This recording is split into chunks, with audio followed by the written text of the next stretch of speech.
tous, je me présente, donc, je suis Anne-Laure Bessé. Je travaille à la Chambre d'agriculture de la Charente depuis 2010. Et en ce qui concerne mes missions, donc, je suis chargée de mission filière agriculture biologique pour environ 70% de mon temps et 30% de mon temps sur la filière cheval. Donc, dans le cadre de mes missions sur la filière équine, j'accompagne les exploitants de façon individuelle, par du conseil individuel, sur des aspects techniques et économiques. J'anime aussi des formations sur différentes thématiques. Et je suis le réseau de référence Nouvelle-Aquitaine sur l'ancienne région Poitou-Charentes. Donc j'ai 8 fermes en suivi. Je vous présenterai un petit peu en fin de présentation ce que l'on fait dans le cadre de ce réseau-là. Et au niveau de la PAC, donc je suis des dossiers PAC pour des exploitants depuis pas mal d'années. J'ai à peu près 30 dossiers par an en suivi. Donc je suis pas spécialiste de la PAC, hein. J'ai des collègues qui sont spécialistes dans les champs d'agriculture. Mais néanmoins, je suis pas mal d'équins, donc j'ai accepté d'être sollicitée par le Conseil des Chaux et de vous faire cette présentation aujourd'hui sur la PAC. Donc j'espère balayer un petit peu la nouvelle programmation PAC 2023-2027 et vous présenter au mieux quelles sont les aides auxquelles vous pouvez prétendre en tant qu'exploitant de la filière équine. Alors, la PAC a été créée en 1962 dans l'objectif de souveraineté alimentaire au niveau de l'Europe. Elle est gérée et financée au niveau européen. Donc, il y a deux piliers. Il y a un premier pilier géré, c'est une enveloppe qui est gérée au niveau national, et le deuxième pilier, l'enveloppe est gérée au niveau régional. Donc, c'est la DDT qui met en œuvre la PAC et qui instruit les dossiers. Et tous les ans, en fait, il faut déposer son dossier sous l'outil qui s'appelle Télépac et qui est ouvert du 1er avril au 15 mai. Depuis l'an dernier, il a été introduit un droit à l'erreur jusqu'au 20 septembre. Donc il faut absolument déposer vos dossiers avant 15 mai, mais celui-ci peut être modifié jusqu'au 20 septembre. Alors la télédéclaration donc, sous Télépac, donc voilà comment se présente Télépac, la plateforme en ligne. Donc elle est accessible à tous, elle est gratuite. Je vais vous expliquer tout à l'heure comment y avoir accès.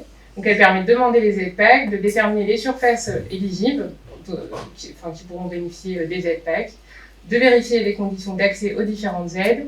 Et donc c'est un service gratuit, mais on conseille de se faire accompagner tout au moins dans une première déclaration. Alors pour être éligible à la PAC, il faut être depuis 2023 cotisant à l'ATEXA. Voilà, c'est une cotisation MSA. Pour les agriculteurs de plus de 67 ans, il ne faut pas bénéficier de la retraite. Et donc pour les sociétés, il faut qu'au moins un des associés réponde aux conditions ci-dessus, donc cotisant à l'ATEXA. Pour les équins, il faut avoir un code APE activité agricole. Donc ça, c'est les DDT qui gèrent ça. Mais cependant, certaines DDT acceptent que le code APE ne soit pas agricole, mais ils vous demandent de justifier de votre activité agricole quand même. Il faut un numéro package que vous allez demander à la DDT et un code Télépac. Et ceci, donc, à faire avant 15 mai pour déposer vos dossiers avant 15 mai. Alors, les différentes aides de la PAC. Donc, au niveau des aides du premier pilier, vous avez le paiement de base qu'on appelle DPB. Vous avez ensuite le paiement redistributif aux 52 premiers hectares, l'aide complémentaire jeune agriculteur, qui est un forfait par exploitation, et l'éco-régime, avec 3 voies d'accès possibles et 3 niveaux de rémunération. Donc ça, c'est ce qu'on appelle les aides découplées. Vous ne voyez pas bien, mais c'est sur la gauche de l'écran. Et dans ce premier pilier, on va retrouver aussi les aides couplées à la production végétale et animale, donc proportionnelles aux productions. Donc je vais vous présenter tout à l'heure les différentes aides. Et dans le deuxième pilier, on va retrouver les aides au développement rural, donc les MAEC, la bio et l'ICHN. Donc je vais vous détailler ça tout à l'heure. Alors, les aides PAC sont soumises à la conditionnalité, c'est-à-dire on doit respecter un certain nombre d'obligations. Il y a différents domaines, le domaine environnement, changement climatique et bonnes conditions agricoles des terres, le domaine santé publique, santé animale et végétale, et le domaine protection animale. Donc ça, ce sont l'ensemble des réglementations que vous devez respecter pour bénéficier des aides PAC. Par exemple, sur vos exploitations, vous allez devoir enregistrer tous les traitements que vous faites sur vos chevaux, les traitements que vous faites sur vos cultures, les différentes pratiques que vous pouvez faire sur vos cultures, et tout ça est soumis à des réglementations. Au niveau du dossier PAC, on va s'intéresser au sous-domaine BCAE. Donc, au moment du dossier PAC, la DDT et de l'instruction, la DDT va vérifier que vous respectez différentes conditions, qui s'appellent les BCAE. Alors, hop. Donc, les BCAE, les voici. Donc, il y en a 9 depuis 2023. Et en principe, lorsque vous êtes exploitant de la filière équine, vous avez des prairies permanentes, donc c'est assez facile pour vous de respecter ces différentes conditionnalités. Donc, il y en a 9. Ce qui va être important, ça va être le maintien des prairies permanentes, obligatoire, mais ça, c'est un critère régional. Donc, pour l'instant, pas d'obligation au niveau individuel. La région se donne le droit de revenir sur le critère individuel si elle se rend compte que la référence en prairies permanentes diminue au niveau de la région. La BCAE 2, c'est la protection des zones humides et des tourbières. BCAE 3, l'interdiction de brûler les chaumes. La BCAE 4, la création de bandes tampons le long des cours d'eau. Donc on a une zone de non-traitement de 5 mètres minimum le long des cours d'eau référencés. Elle peut s'étendre à 10 mètres selon certains cours d'eau. La BCAE 5, la gestion du travail du sol réduisant les risques de dégradation, c'est-à-dire qu'on a interdiction de labour lorsque la pente est trop importante. La BCAE 6, c'est la couverture minimale des sols pendant les périodes sensibles, donc c'est l'hiver, lorsqu'il y a beaucoup de pluie. Donc ça, vous êtes la plupart du temps pas concerné puisque vous avez des prairies permanentes. La BCAE 7, c'est l'obligation de rotation, donc vous n'êtes pas concerné non plus si vous avez des prairies. La BCAE 8, le maintien des éléments topographiques du paysage et l'interdiction de taille des haies et des arbres à certaines périodes. Donc là, c'est une obligation dans laquelle vous êtes aussi en dérogation lorsque vous avez plus de 75% de prairies permanentes. Et la BCAE 9, l'interdiction de labourer et de convertir des prairies sensibles. Les prairies sensibles, elles sont définies sur certains territoires. Donc le droit au paiement de base. Donc, 1 hectare de terre admissible. Donc attention, une terre admissible, c'est au sens de la PAC une terre qui est cultivée. Donc par exemple, les paddocks en terre ne vont pas être admissibles. Ça, il faut bien le savoir. Donc 1 hectare active 1 DPB. La valeur moyenne d'un DPB en France en 2023 est de 128 €. Cette valeur de DPB peut être plus ou moins élevée historiquement dans les exploitations. Voilà. On avait anciennement les DPU et ceux-ci pouvaient être effectivement dépendants des productions que l'on avait aidées auparavant au titre de la PAC. Un agriculteur cultivant du maïs avait historiquement des DPB plus élevés qu'un éleveur en prairie permanente. Et donc, ce DPB ou cette fraction de DPB va permettre de donner accès aux différentes aides du premier pilier, soit le paiement redistributif, l'aide jeune agriculteur et l'éco-régime. Si vous avez 20 hectares, vous pouvez activer 20 DPB et donc vous optimisez déjà le paiement de base. Vous pouvez avoir 20 hectares et ne détenir que 5 DPB, donc vous aurez quand même votre paiement de base, mais il ne sera pas optimisé. Donc ces DPB, comment on les a? Donc soit on les détient avec ces terres, soit on va les acquérir via un transfert de terres lorsqu'on récupère des terres d'un exploitant, d'un cédant par exemple. Donc lors d'une reprise de terre, ou on peut aussi les acquérir sans reprise de terre, enfin sans lien avec des terres, et donc les DPB peuvent s'acheter sur des sites de petites annonces agricoles par exemple. Et pour les équins, c'est bien souvent comme ça que vous avez réussi à être à nouveau éligible à la PAC pour certains d'entre vous, puisque entre 2015 et 2018, les exploitants de la filière n'étaient plus éligibles en dehors des éleveurs. Donc, pour être à nouveau éligible à la PAC, certains d'entre vous ont pu acheter des DPB à des gens qui les cédaient sans terre. Alors, pour récupérer ces DPB, soit d'un cédant, donc avec des terres, soit de cédants sans terre, il faut remplir une clause de transfert qui se trouve en ligne sur la Télépac. Et cette clause de transfert est à signer donc, des deux parties et à renvoyer avant le 15 mai à la DDT. Alors attention, des DPB qui n'auraient pas été activés pendant 2 ans sont perdus et ils ne peuvent pas être activés à nouveau. Voilà, donc ça, il faut bien faire attention si vous récupérez des DPB à ce qu'ils aient été activés au moins l'année dernière ou l'année d'avant ou plus tard. Et donc, on peut aussi acquérir des DPB via la réserve. Et là, on a 2 possibilités, soit être jeune agriculteur au sens de la PAC, soit être nouvel agriculteur. Donc là, c'est pareil, il y a un formulaire à remplir, et donc on appelle cette attribution de DPB via la réserve. Voilà. Donc je vais vous expliquer tout à l'heure quels sont les critères pour être jeune agriculteur ou nouvel agriculteur. Alors un jeune agriculteur au sens de la PAC, donc il faut être titulaire d'un diplôme de niveau 4 agricole, ou d'un diplôme de niveau 3, ou une attestation de fin d'études secondaires et d'activité professionnelle dans le secteur agricole d'au moins 24 mois au cours des 3 dernières années, ou justifier d'une activité professionnelle dans le secteur agricole d'au moins 40 mois au cours des 5 dernières années.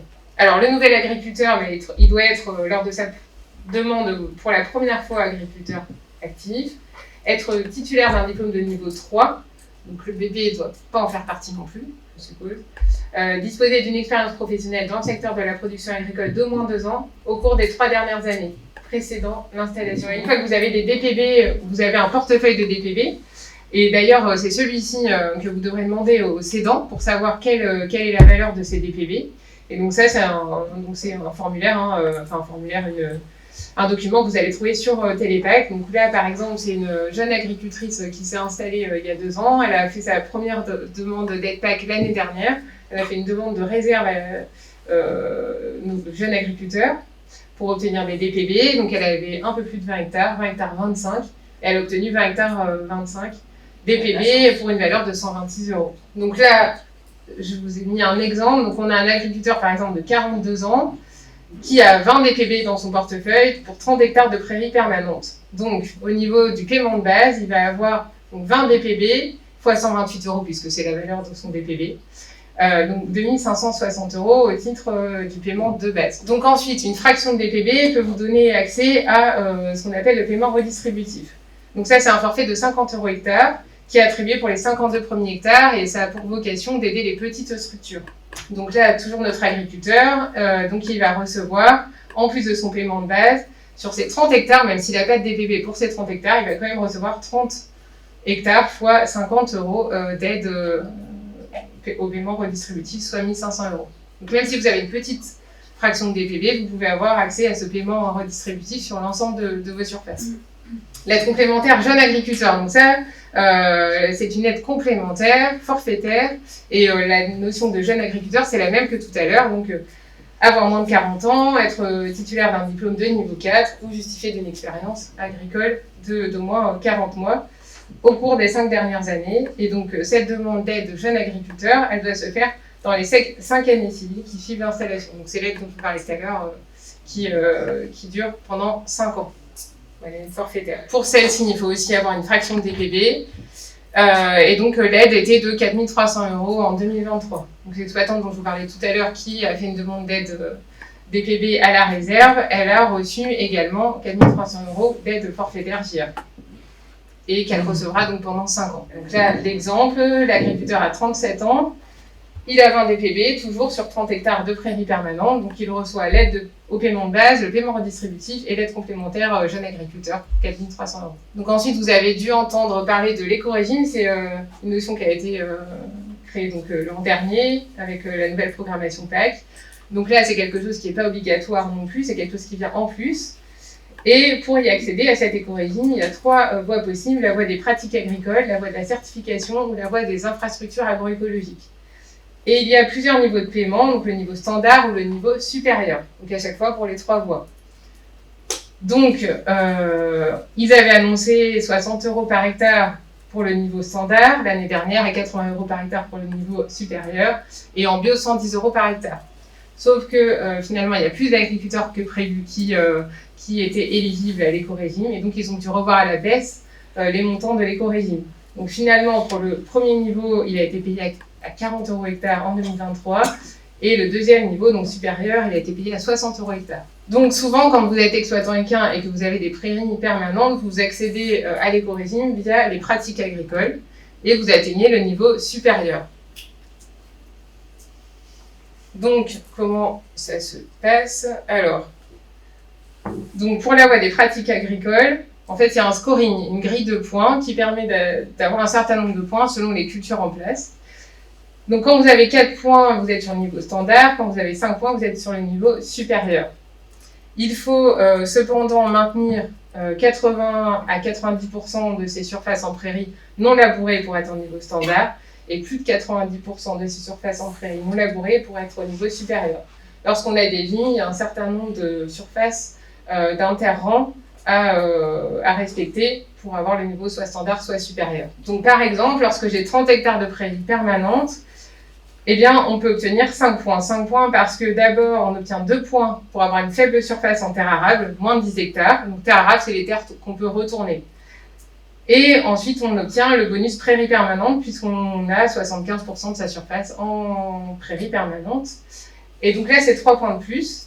et donc on obtient 5 points. Donc si vous avez 100% de vos terres en prairie permanente, vous êtes à 5 points, et donc vous accédez au niveau supérieur de l'éco-régime, soit 60 € hectare en 2023. Toujours notre agriculteur donc, qui a reçu donc, son paiement de base, son paiement redistributif, et puis donc maintenant l'éco-régime, donc sur toute sa surface, donc les 30 hectares à 60 € hectare, donc 1 800 €. Donc là, sur le premier pilier, on a un total de 5 860 € hors JA, et si les JA, elle a 4 300 € de plus. Donc là, vous avez l'exemple d'un relevé de paiement, donc c'est toujours l'agricultrice dont je vous parlais tout à l'heure, elle a reçu son paiement de base, son paiement redistributif, l'éco-régime et l'aide complémentaire JA, donc elle a reçu pour ce premier pilier 9 059 €. Ouais. Alors, dans les aides du premier pilier, on retrouve les aides couplées à la production, donc les aides végétales et animales. Et là, la plupart d'entre vous, vous n'allez pas être concernés, à moins que vous fassiez des légumineuses, par exemple, des légumineuses fourragères comme la luzerne. Donc là, vous pourrez être aidé à hauteur de 149 € hectare, ou du trèfle, violet par exemple. Voilà, des légumineuses à graines également, du soja, mais ça, je pense que c'est assez rare dans les exploitations de la filière. Alors, donc là, on passe sur les aides du deuxième pilier, donc des enveloppes qui sont gérées au niveau régional. Donc, on a l'ICHN et les MAEC système et les aides à l'agriculture biologique. Donc, comment être éligible à l'ICHN? Donc, c'est une aide, c'est une indemnité compensatoire handicap naturel, donc sur des zones réputées difficiles à exploiter. Donc, il faut être agriculteur actif et avoir au moins 50% de son revenu agricole. Ensuite, il faut que son siège d'exploitation ait au minimum 80% de sa surface agricole, soit en zone défavorisée simple, donc les zones qu'on a vues sur la carte d'avant. Il faut détenir 5 UGB herbivores minimum et avoir au moins 3 hectares de surface fourragère primaire. Et il faut respecter un chargement compris entre 0,35 et 2 UGB hectares. Alors, comment est-ce qu'on calcule les UGB sur son exploitation? Donc, en équin, tous les animaux vont compter de votre exploitation. Un cheval ou un poney, ça équivaut à 1 UGB. Voilà, ils n'ont pas différencié les poneys, les Shetland des chevaux. Donc, tous les équidés comptent pour 1. Vous allez compter aussi dans ce chargement les bovins et toutes les autres espèces animales, dont les volailles ou les autres espèces telles que les cerfs, lamas, etc. Et donc ces équidés que l'on va compter, c'est les animaux qui vont avoir été présents 30 jours consécutifs, incluant la date du 31 mars 2024. Voilà, donc c'est une moyenne de chevaux présents pendant cette période-là. Ensuite, en équin, on a des spécificités importantes. Il faut qu'il y ait au minimum 5 UGB reproducteurs pour demander l'ICHN. Et donc, ces UGB reproducteurs actifs, ça va être donc les femelles déclarées à la saillie ou qui ont pouliné au cours des 12 derniers mois. Pour les mâles, ceux qui ont sailli au cours des 12 derniers mois. Et les équidés de 6 mois à 3 ans qui vont compter aussi en tant que reproducteurs. Les chevaux d'élevage mis en pension vont compter également dans ces UGB reproducteurs. Donc, on va calculer ensuite pour le chargement vos UGB totaux, donc de toutes vos activités sur votre exploitation. Donc, ça va être les UGB de votre activité centre équestre si vous en avez une, de l'activité pension, de l'activité élevage. Donc, c'est vraiment tous les chevaux qui comptent pour le calcul du chargement. J'ai eu il y a quelques jours un éleveur qui me dit moi j'ai 5 chevaux à l'élevage, donc je remplis les critères ICHN, mais par contre j'ai 50 chevaux centre équestre. Il avait une dizaine d'hectares. Et en fait, au niveau de chargement, il ne passait pas. Voilà, donc c'est bien tous les animaux de votre exploitation qui comptent dans le chargement à respecter. Donc, pour le chargement, donc c'est bien les surfaces fourragères qui sont comptées. Donc toutes vos prairies ou les céréales autoconsommées par les animaux qui vont rentrer dans ce calcul de la surface éligible. Donc il y a 3 places de chargement avec différents niveaux de paiement. Donc si on est entre 0,35 et 0,59 UGB hectare, on reçoit 90% de l'aide. Entre 0,6 à 1,5 UGB par hectare, on reçoit 100% de l'aide. Et entre 1,52 à 2, on reçoit 80% de l'aide. Donc il y a différents montants de l'ICHN selon les zones, selon que l'on est en zone de montagne, haute montagne, piémont et zone défavorisée simple. Donc par exemple, en zone défavorisée simple, comme c'est le cas en Charente, on est à une aide de base de 70 € pour les 75 hectares, donc c'est plafonné à 75 hectares. On a une aide complémentaire aux premiers hectares de 85 € sur les 25 premiers hectares, et ensuite une aide complémentaire sur les hectares suivants de 56,66 €. Voilà, donc c'est pas négligeable quand même. Donc les MAEC, donc c'est un engagement sur 5 ans et qui doit récompenser l'amélioration des pratiques pour la protection de l'environnement, de la biodiversité, de la qualité de l'eau, etc. Donc il y a différentes mesures qui ont été mises en place selon les territoires et les régions. Donc il y a des MAEC depuis 2023 qui sont gérés par l'État. C'est les MAEC qu'on appelle surfaciques. Donc c'est des aides à la parcelle. Et ces aides peuvent être à l'échelle du système, donc de l'exploitation globale, ou ça peut être des aides localisées par surface sur certains territoires, certaines zones protégées, etc.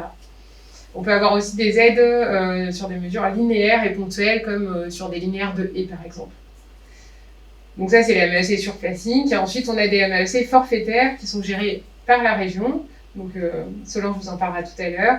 Donc là, en Nouvelle-Aquitaine, on a la mesure bas carbone, la mesure API pour les pollinisateurs, les apiculteurs, et les aides donc PRM race menacée, qui sont présentées par Solange. Donc par exemple, là, j'ai choisi de vous parler de la MAEC surfacique pour les zones intermédiaires en France. Donc vous avez en rouge la zone intermédiaire en France, et donc vous voyez que toute l'ex-Poitou-Charentes est concernée par cette zone intermédiaire. Donc les zones intermédiaires, c'est des zones que l'on considère à fort enjeu pour l'environnement et puis maintenir, pérenniser l'exploitation dans ces zones-là. Donc elles sont particulièrement aidées pour cela. Si par exemple on prend la zone intermédiaire en ex-Poitou-Charentes, donc ces mesures-là ont été définies par la DRAF, me disait Laurence, c'est elle qui donne les directions pour ces différentes MAEC. Donc les enjeux, c'est atteindre l'autonomie fourragère et protéinique dans ces zones-là, maintenir et développer les prairies, diversifier les assolements sur l'atelier grande culture et développer les légumineuses. Donc il y a 4 grandes MAEC qui ont été définies l'an dernier. La MAEC climat et bien-être animal, dont je vous parlerai et qui pourra vous concerner. La MAEC bien-être animal pour les monogastriques. Et ensuite, pour les grandes cultures, donc d'autres enjeux ont été définis. Donc je ne vous en parlerai pas plus en détail, mais donc on a des MAEC grandes cultures, zone intermédiaire et semi-direct, par exemple. Donc sur la MAEC bien-être animal, donc en Poitou-Charentes, il y a un certain nombre d'exploitants de la filière équine qui ont pu demander ces aides-là l'année dernière. Donc c'est un engagement sur 5 ans, avec un cahier des charges spécifique à respecter. Et vous avez donc différents niveaux d'engagement, le niveau 1, le niveau 2, le niveau 3. Par exemple, donc mes exploitants en Charente, il y en a une dizaine qui se sont engagés là-dedans, ils respectaient tous le niveau 3, c'est-à-dire avoir, je crois, au moins 70, sur 90% des prairies permanentes, ne pas utiliser de produits phytosanitaires. Au niveau de la fertilisation, respecter un maximum de 50 unités d'azote par hectare par an, d'azote minéral, d'apporter moins de 50 unités sur ces prairies, de réaliser bien sûr un plan de fumure prévisionnel et avoir au moins 15% de prairies permanentes. Et au niveau du chargement, avoir 1,9 UGB par hectare de chargement maximum. Voilà, donc ça c'est des critères à respecter dès la première année pour le niveau 3, et ensuite à partir de la 3e année, donc si on s'engage par exemple pour le niveau 3, il faut avoir 75% de prairies permanentes et donner moins de 800 kg de concentré à ces UGB. Voilà, donc il y a un certain nombre d'exploitants qui ont pu respecter ces critères-là, et d'ailleurs qui les respectaient dès la première année. Ils vous donnent quand même 3 ans pour respecter la surface en herbe et les concentrés. Donc on a différents niveaux de paiement. Donc par exemple pour le niveau 3, on est à 233 € hectare, et donc on avait un plafond annoncé à 12 000 € sur 2023 qui a été abaissé à 10 000 € parce que finalement il y avait plus de demandeurs que d'enveloppes. Donc normalement ils devraient être payés à cette hauteur-là. Donc les dossiers sont en cours d'instruction et les paiements seront effectués normalement avant fin juin, ceux qui ont demandé. Et ça, à partir du moment où vous avez 75% de prairies permanentes, moins de 1,9 UGB de chargement et que vous donnez moins de 800 kg de concentré par UGB par an, vous pouvez y accéder normalement assez facilement. Donc justement, l'aide à l'agriculture biologique, donc c'est une aide aussi sur 5 ans. C'est la CAB. L'aide au maintien, c'est la dernière année cette année au niveau de la région Nouvelle-Aquitaine. Donc pour l'aide à la conversion, donc c'est 5 ans, elle peut être demandée 2 ans après sa conversion à la bio, au plus tard. Et les montants hectares sont variables selon le type de culture en place. Si on a des chevaux de trait, par exemple, donc on peut demander l'aide conversion sur ces prairies permanentes. Et là, on va recevoir une aide de 130 € par hectare pendant 5 ans. Je vous dis les chevaux de trait parce qu'en fait, seuls les élevages de chevaux peuvent être certifiés bio. Les écuries de pension centre équestre ne peuvent pas être certifiées bio puisqu'il y a trop de mouvements de chevaux. Donc les organismes certificateurs ne certifient pas. Et on peut demander un crédit d'impôt de 4 500 € si on reçoit moins de 5 000 € d'aide PAC bio sur son dossier PAC. Voilà, donc ça peut être intéressant pour les élevages, et particulièrement les élevages de chevaux de trait. Donc là, on est toujours dans notre exemple, notre agriculteur qui a 42 ans. Avec la MAEC bien-être animal, il peut recevoir donc, 30 fois 233 € par hectare, donc presque 7 000 € de plus s'il s'est engagé pendant 5 ans dans cette MAE. La MAEC bien-être animal, on peut encore la demander en 2024. On ne sait pas vraiment quelle sera l'enveloppe, donc on peut la demander sans être sûr de la recevoir. Ça ce sera selon les enveloppes. Donc là, pour récapituler, sur le premier pilier, notre agriculteur a reçu 5 860 €. Sur le deuxième pilier, 6 990 € avec la MAEC. Donc, ce qui fait un total PAC de près de 13 000 €. Et si les jeunes agriculteurs, ils reçoivent 4 300 € en plus. Donc, pour réaliser le dossier, vous avez jusqu'au 15 mai. Donc, vous pouvez le réaliser dans votre chambre d'agriculture départementale ou un autre organisme agricole qui proposerait cette prestation, ou le réaliser vous-même. Et alors, attention, parce que là, on a vite fait de faire des erreurs, c'est quand même très complexe. Donc, je ne vous conseille pas, en tout cas pour une première déclaration. Donc, c'est un dispositif qui est encore assez peu connu, pourtant il existe depuis 2006. C'est un dispositif national, il y a 128 structures qui sont suivies en France. Ce réseau équin, en fait, c'est un partenariat entre les chambres d'agriculture, la Fédération des conseils des chevaux, l'IFCE, c'est animé par l'Institut de l'élevage et c'est financé par le fonds EPRON, pardon. Et donc, c'est des suivis de ferme annuels sur des aspects techniques et économiques qui nous permettent de produire une synthèse nationale des exploitations de notre réseau sur des aspects techniques et économiques. C'est-à-dire qu'on collecte les données techniques et économiques de nos fermes tous les ans et on les valorise ensuite au niveau national. Et donc, ce réseau, il a pour objectif d'analyser le fonctionnement des exploitations, de produire des références, d'élaborer des outils et pour outiller les acteurs de la filière, donc que ce soit des exploitants, des futurs installés ou des conseillers. Donc l'objectif c'est de partager les résultats et puis de suivre les résultats de nos fermes, de faire des simulations aussi des résultats économiques de nos exploitations de la filière. Voilà, donc je vous invite à aller voir toutes les publications que l'on peut proposer dans le cadre de ce réseau sur le site de l'Institut d'élevage. Donc, je vous ai mis le lien ici et vous avez une petite plaquette aussi que vous pourrez récupérer à la fin qui vous explique un peu tout ce qu'on fait.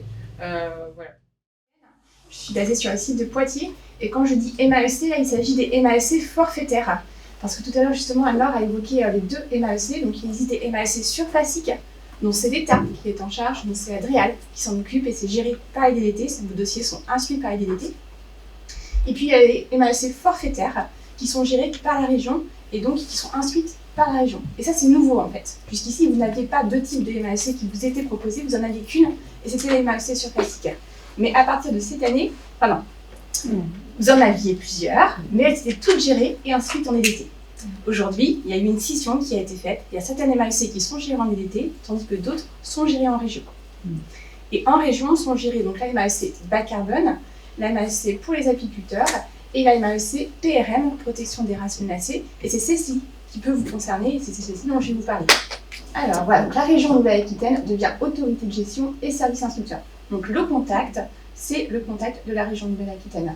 Et il n'est pas précisé ici, mais il est précisé plus tard dans le diaporama, c'est maec, M-A-E-C, @nouvelle-aquitaine.fr. Là, c'est une adresse mail partagée, derrière laquelle il y a plusieurs instructeurs qui peuvent vous répondre. Le cahier des charges, il est le même, quel que soit le département dans lequel est votre siège d'exploitation. Et l'engagement est d'une durée de 1 an, tandis que sur les MAEC surfaciques gérés par l'État, l'engagement est d'une durée de 5 ans. Nous, on est sur une durée de 1 an, puisque vous allez le voir, elle est liée au nombre d'animaux qui sont engagés, et on sait qu'au fil des années, les animaux peuvent augmenter ou diminuer, donc ça nous permet d'avoir une aide qui est tout à fait adaptée à la situation du moment. Donc chaque année, si vous le souhaitez, vous pouvez vous engager dans la PRM. Et l'engagement est d'une durée de 1 an. Et là, on s'est calé sur le calendrier habituel de déclaration de PAC. Donc ça fait un engagement du 15 mai au 14 mai de l'année suivante. Bénéficiaire éligible, c'est comme la PAC. Donc c'est comme vous le présentez tout à l'heure à Nord, c'est être agriculteur actif. Les exploitations des lycées agricoles sont éligibles. Il faut avoir son siège en région Nouvelle-Aquitaine, puisque chaque région a son fonctionnement. Et le bénéficiaire doit adhérer à l'organisme gestionnaire de la race et à son programme génétique. On vise que les races menacées.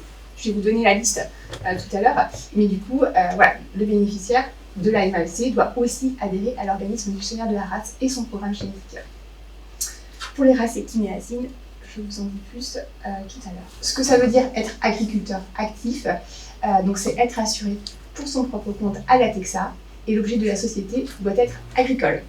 C'est aussi avoir moins de 67 ans, et si on a plus, c'est ne pas avoir fait valoir ses droits à la retraite.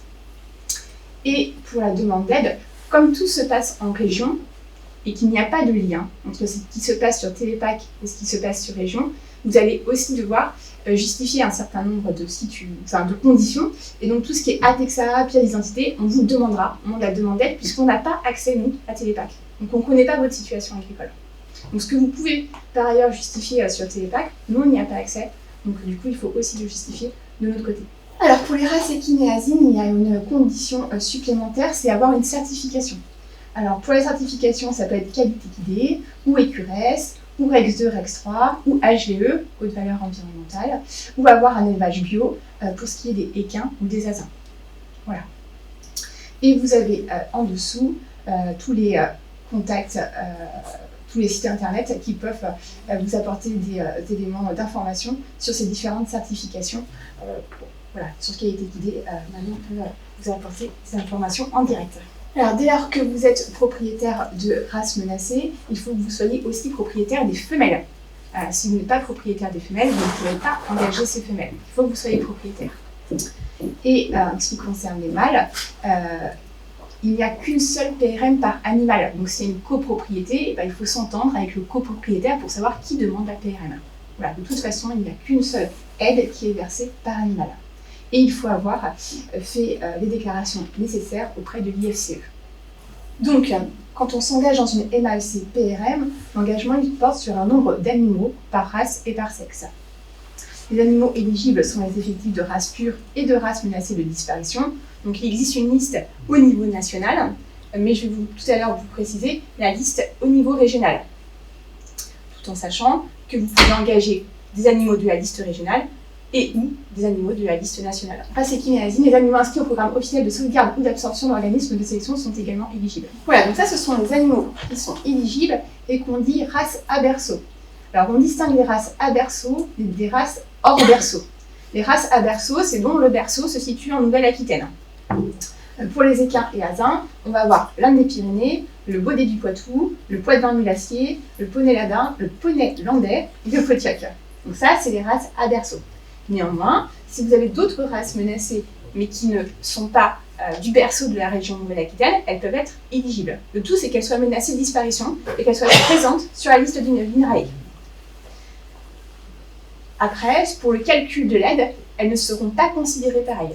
Je vous expliquerai juste après. Donc il y a les races à berceau, les races hors berceau à prendre en compte. Les animaux éligibles. Donc en fait, la PRM, elle concerne toutes les espèces. Moi, je vais du coup m'attarder uniquement sur l'espèce équin et asin, l'espèce équine et asine. Donc les animaux qui sont éligibles, pour ce qui est en race pure, ce sont les femelles de 6 mois et plus. Et les mâles de 6 mois et plus, mais ils doivent être étalons agréés. Quand on est en passement de sauvegarde, seules les femelles sont éligibles et elles doivent être inscrites au programme spécifique de sauvegarde d'une race menacée.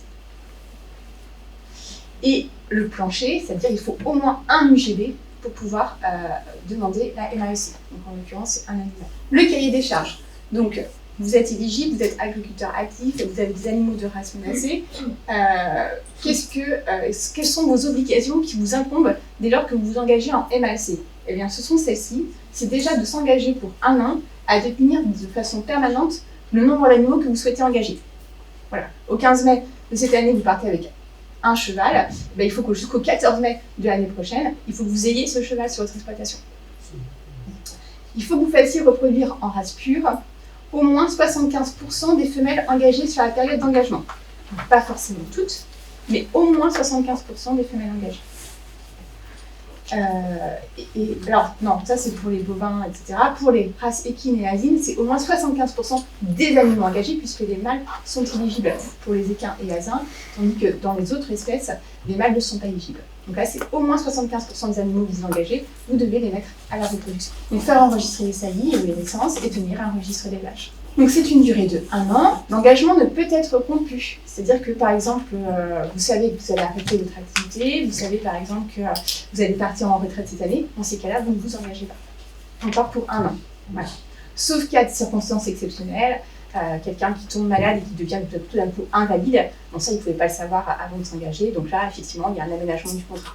Mais toute évolution qui était prévisible ne peut pas être reconnue en tant que cas de force majeure, donc on s'engage quand a priori on ne sait pas qu'au bout d'1 an on risque d'avoir une difficulté quelconque. Registre d'élevage, alors il faut que vous en teniez un, c'est important. Et dans celui-ci, à minima, les éléments suivants doivent être présents, donc, à savoir le numéro d'identification officielle, la période de mise à la reproduction, la date de mitzvah, le numéro d'identification des produits le cas échéant, le numéro CIR, enfin voilà. Qu'est-ce qui se passe en cas de non-respect des engagements? Donc on est sur une aide publique, donc il peut y avoir des contrôles, comme pour la PAC, ni plus ni moins. Si si les obligations du cahier des charges ne sont pas respectées, on part tout de suite sur une déchéance totale de l'aide.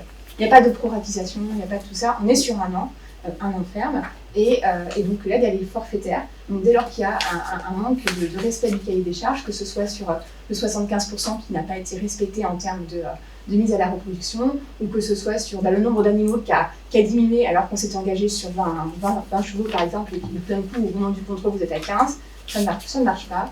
Et donc, c'est la déchéance totale de l'aide que vous risquez. Les modalités paiement. Donc, on est sur une aide forfaitaire de 200 € par UGB. Précisément, 80% de préadhère et 20% en région. Le versement se fait en une seule fois. C'est 200 € par UGB. Donc, au minimum, il faut 1 UGB pour les chevaux. Et au maximum, c'est 15 UGB. Alors, c'est 15 UGB dès lors que vous n'avez que des races à berceau. Par exemple, vous avez 15 Potioc, vous pouvez engager vos 15 Potioc. Mais si vous avez 10... non, c'était sur des vaches basées à exemple. Mais si par exemple vous avez 10 Potioc et vous avez des traits comtois, qui sont aussi une race menacée, vous pouvez très bien demander la MAEC-PRM pour les deux, mais au total ça ne devrait pas dépasser les 15 UGB. Le cumul des deux ne doit pas dépasser 15 UGB. Si vous êtes en GAEC, le plafond de 15 est multiplié par 2, dès lors que vous êtes 2 associés. Si vous êtes plus de 2 associés, le plafond est multiplié par 2,5. La demande d'aide, elle se réalise en ligne sur la plateforme de la région et elle est déposée à partir du 1er avril, donc là on est dedans, ça a déjà commencé, jusqu'au 15 mai, jusqu'à la date limite de déclaration de PAC. En cas de souscription d'un contrat MAEC-PRM, il y a 2 démarches à effectuer. Donc la première, c'est s'inscrire sur le site de la région, puisque c'est bien là en fait, que votre dossier sera suivi et instruit. Donc là, il y a un lien PDF qui vous est proposé et vous avez toutes les informations pour faire votre demande d'aide. Et il y a une déclaration minimale à faire sur Télépac si déjà vous n'étiez pas concerné. Si vous étiez déjà concerné parce que vous avez d'autres aides, dans ces cas-là, il n'y a rien de particulier à faire. Mais si vous ne demandiez que la MAEC-PRM, il ne faudrait pas oublier de faire une petite déclaration minimale sur Télépac. Donc la demande d'aide auprès de la région, dès lors qu'on clique sur le lien, vous avez cette interface qui vous est proposée. Il vous faut cliquer sur le bouton déposer ma demande et vous avez une liste de documents ressources, dont un document qui vous permet d'avoir le détail de la demande pas à pas. Voilà, vous avez chacune des interfaces qui vous est présentée dans ce document et on vous dit quoi faire sur cette interface. Cette interface, vous la connaissez déjà, peut-être si vous avez déjà demandé des aides auprès de la région de Nouvelle-Aquitaine. C'est l'interface MDNA, mes démarches en Nouvelle-Aquitaine. Donc si vous avez déjà créé un compte, en fait c'est le même compte qui vous permettra d'accéder à ce dispositif. Vous avez donc plusieurs personnes qui peuvent vous renseigner. Si c'est quelque chose de technique, c'est plutôt l'équipe MAEC, donc make@nouvelle-aquitaine.fr. Si c'est une question sur votre demande d'aide, sur le formulaire à remplir, j'ai envie de dire sur une question générale, d'ordre pratique sur la demande d'aide, vous pouvez contacter le service relation aux usagers qui est disponible du lundi au vendredi. Donc au numéro de téléphone qui est indiqué et à l'adresse mail contact@nouvelle-aquitaine.fr. Voilà, eux, ce sont des personnes de premier niveau de contact, notamment quand il y a un problème sur l'outil informatique, sur la plateforme MDNA. Un accusé d'enregistrement confirme l'envoi de votre demande. Donc allez bien jusqu'au bout du formulaire, et tant que vous n'avez pas fait envoyer, le formulaire il est là, mais il n'est pas envoyé. Donc il faut bien que vous vous assuriez d'avoir fait envoyer et d'avoir reçu l'accusé de réception pour que vous soyez certain que vous l'avez bien envoyé en temps et en heure. Alors j'ai en temps et en heure parce que c'est jusqu'au 15 mai, et après le 15 mai c'est fini, c'est plus possible.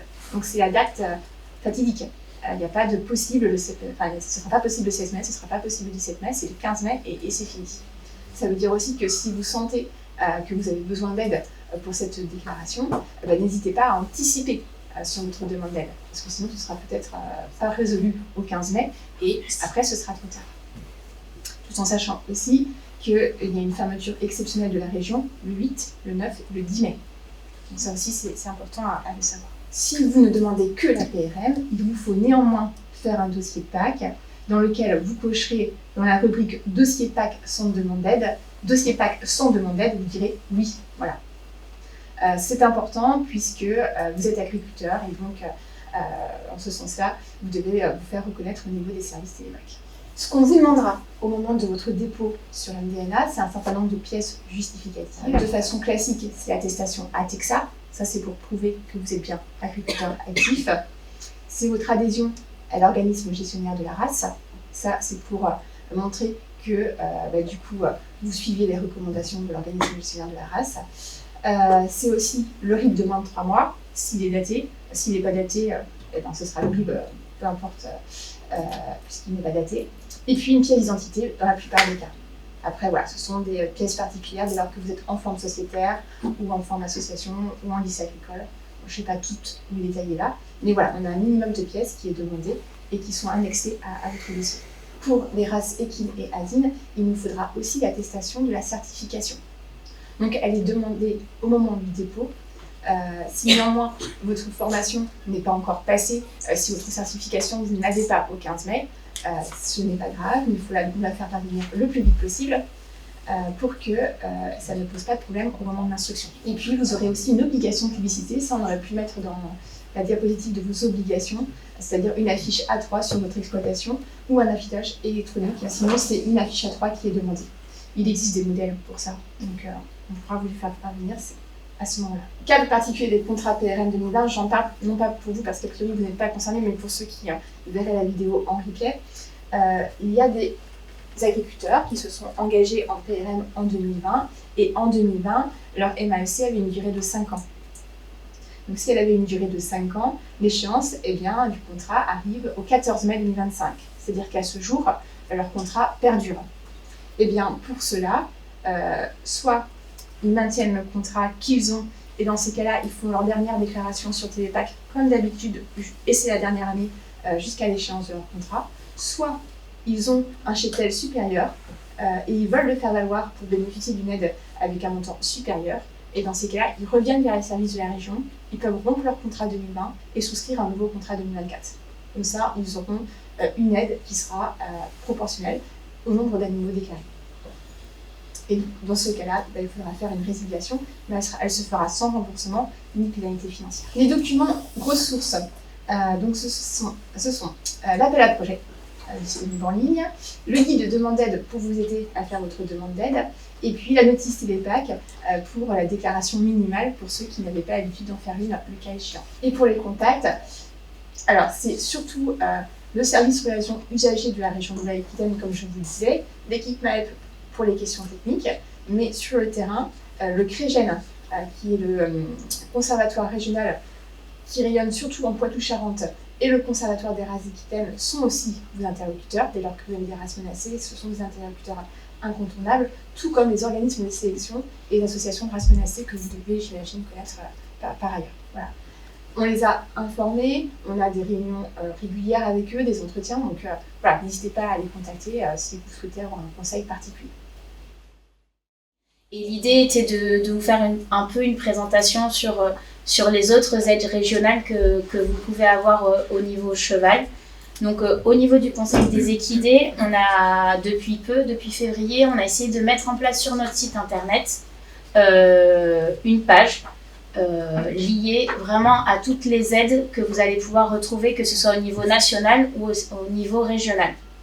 Donc sur le site internet, je vous ai fait une petite vidéo c'est dans l'onglet accompagnement, vous avez aide pour la filière et là vous allez retrouver toutes les aides que l'on peut retrouver sur la région. Donc on vous a mis des filtres, que ce soit national, régional. Alors pour l'instant on n'a pas départemental, mais ça va pas tarder parce qu'on va rentrer les aides MSA. Et ensuite on vous a mis d'autres critères en tant que bénéficiaire ou secteur d'activité. C'est pour aller un peu plus vite si vous ne souhaitez pas regarder toute la panoplie des aides qui puissent exister. Donc voilà, après on vous a mis les liens directs de chaque aide qui vous renvoie sur l'appel à projet. Et si on clique, voilà, donc là je vous ai mis un exemple. Voilà, par exemple la MAEC bas carbone dont on a parlé tout à l'heure. Et après, si vous passez sur chaque aide, vous avez voilà, un petit texte qui vous explique à quoi correspond l'aide. L'idée était de faire ça avec tous les membres du Conseil des équidés de Nouvelle-Aquitaine. Donc, vu que vous êtes un peu plus concernés par exemple par le Creux dans la salle, l'idée c'est par exemple quand le Creux va développer des appels à projets, je crois qu'il y en aura d'ici peu, ils seront disponibles sur la page, voilà, pour que vous ayez accès vraiment à toutes les aides là-dessus. Donc j'ai décidé aujourd'hui de juste faire 2 petits focus qui pourraient vous intéresser, donc notamment les aides MSA, donc qui vous proposent 2 axes d'intervention, donc sur la prévention des risques professionnels, donc tout ce qui est amélioration des conditions de travail, et aussi la santé au travail pour tout ce qui est visite médicale. Donc ça c'est une aide qui se passe par département, donc on verra après, on vous a mis tous les contacts pour chaque département parce que bon, même si les aides sont globales, vous avez quand même des petites spécificités par département. Donc l'idée, voilà, c'est d'investir dans des mesures qui visent à réduire tout ce qui est risque lié au travail et surtout d'en améliorer les conditions. Donc 3 étapes, un diagnostic conseil, l'étude des dossiers, puis le versement de l'aide. Donc dans l'idée, vous avez un soutien financier à hauteur de 50% maximum hors taxe de l'investissement et c'est plafonné à 3 000 €. Les conditionnalités, bon, il faut être exploitant ou employeur sur les 12 derniers mois et avoir entre 0,5 et 10 salariés. Là-dessus, normalement, vous êtes à peu près tous dans les clous. Être affilié à la MSA et bien entendu être à jour de ses cotisations, sinon ça ne marche pas. Et n'avoir jamais bénéficié au cours des 5 dernières années d'aucune aide financière de la MSA supérieure à 250 €. Et surtout, ce qui est hyper important et qu'on ne pense pas toujours, c'est d'avoir quand même un document unique des risques sur l'exploitation. Donc ça, on pourra en discuter si tout le monde ne voit pas trop à quoi cela correspond. Voilà. Vous avez au préalable quand même une visite d'un conseiller, histoire d'étudier la faisabilité du projet et qui vous guidera sur la structure, sur les mesures par exemple de prévention à adapter. Donc là, je vous ai mis l'annuaire, comme ça vous l'aurez dans le diaporama, de tous les conseillers par département auxquels vous pouvez vous rapprocher pour pouvoir demander des renseignements et monter notamment votre projet là-dessus. Ensuite, je vous ai fait un petit focus sur les PCAE, parce que tout le monde n'est pas au courant que vous y avez accès. Donc, c'est les plans de modernisation des élevages. Donc ça, c'est la région Nouvelle-Aquitaine qui met ça en place. Donc l'objectif, c'est d'améliorer la performance économique, environnementale et sociale de tous les élevages, mais toutes les structures finalement agricoles au niveau de la transition agroécologique. Donc je vous ai mis un peu les objectifs que cela reprenait, donc que ce soit de la construction, de la modernisation d'outils ou d'installations de production, le bien-être et la sécurité sanitaire, l'adaptation, atténuation au changement climatique, etc.